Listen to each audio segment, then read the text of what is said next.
Thématique C, l'individu acteur de prévention dans son milieu professionnel. Module C1, les enjeux de la santé et de la sécurité au travail. Nous allons aborder 4 points. Qu'est-ce que les enjeux de la santé et la sécurité au travail pour le salarié? C'est à la fois des enjeux humains et des enjeux socio-économiques. Les enjeux humains sont de préserver une intégrité physique et mentale, c'est-à-dire d'éviter les souffrances, d'éviter des handicaps, d'éviter une usure professionnelle.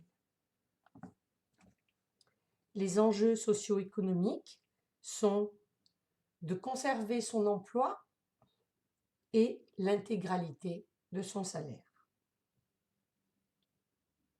Deuxième point, les accidents du travail et les maladies professionnelles.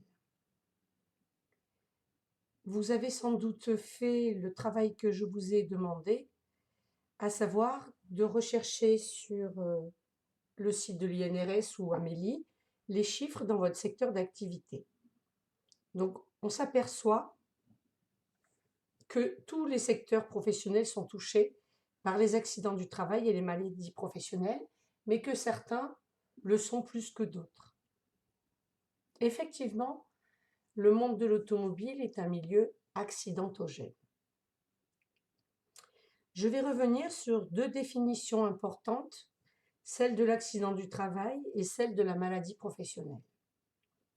Un accident du travail est un accident survenu au salarié par le fait ou à l'occasion de son travail, quelle qu'en soit la cause.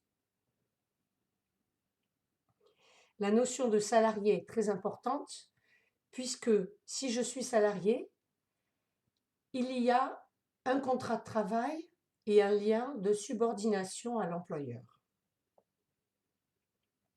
Une maladie professionnelle est une maladie contractée par un salarié en lien avec son activité professionnelle.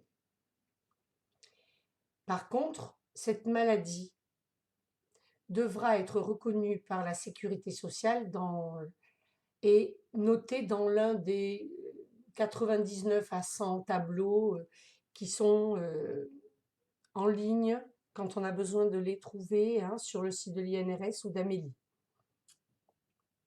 Les dispositions réglementaires de l'employeur et du salarié.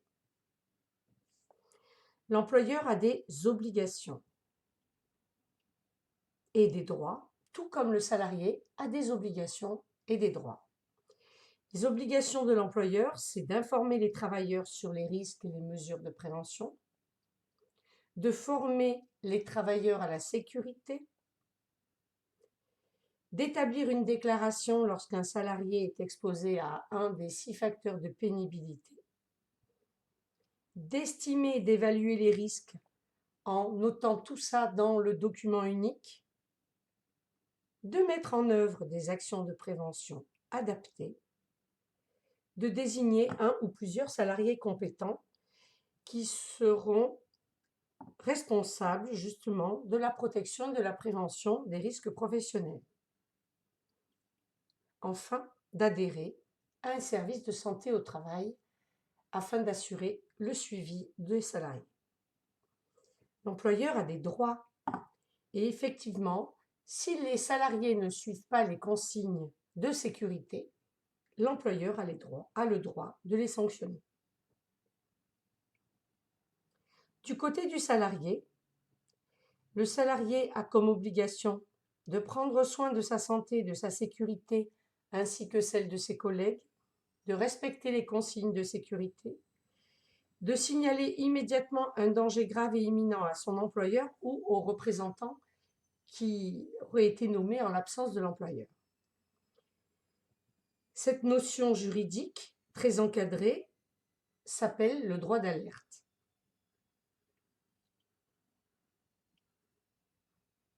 Par ailleurs, le salarié a des droits, c'est-à-dire qu'en cas de danger grave et imminent, il pourra quitter son poste au titre du droit de retrait. Ça ne veut pas dire qu'il quitte l'entreprise.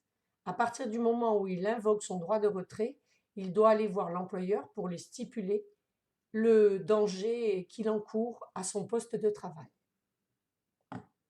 Dernier point, les dispositions réglementaires spécifiques aux jeunes travailleurs et aux nouveaux embauchés. Tous les nouveaux embauchés bénéficient d'une formation pratique et appropriée à la sécurité. Les salariés en CDD, les salariés temporaires et les stagiaires affectés à des postes de travail présentant des risques particuliers pour leur santé ou leur sécurité ont une formation renforcée à la sécurité et des informations adaptées à leur poste de travail. Fin du résumé.